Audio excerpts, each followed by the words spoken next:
எம்பெருமான் தன்னுடைய பக்தரை சோதிக்கிறாரு அப்படின்னா கட்டாயமா சிவபெருமான் அந்த பக்தன் மீது கொண்ட பிரியத்தால அவனை சாதனையாளராக மாத்த போறாரு அப்படிங்கிறது தாங்க உண்மை.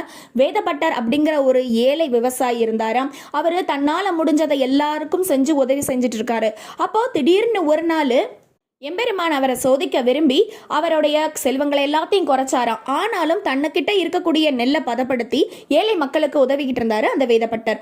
ஒரு முறை காய வச்ச நெல்லை மழை வந்து சேதப்படுத்திருமோன்னு பயந்து போன வேதப்பட்டர் சிவனிடம் மன்றாட சிவனே வந்து வேலியிட்டு அந்த நெல்லை காத்தாராம். அது வேற எங்கேயும் இல்ல, வேணுவனம் என்று அழைக்கக்கூடிய நம்ம திருநெல்வேலி தான். இவ்வளவு சிறப்பையும் உள்ளடக்கியது வேணுவனம் என அழைக்கக்கூடிய நம்ம திருநெல்வேலி. திருநெல்வேலியில 518வது தேரோட்டம் வரப்பொழுது நெல்லையப்பரும் காந்திமதியுமாக அம்மையும் அப்பனுமாக நமக்கு காட்சி அளிக்கிறதுக்கு தயாராக இருக்காங்க. திருநெல்வேலினாலே சிறப்பு. காலில் சலங்க கட்டி ஜடா முடியுடன் கையில் திரிசூலத்துடன் ஏந்தி நிற்கும் நெல்லையப்பரனா தனி சிறப்பு. ஓம் நமச்சி.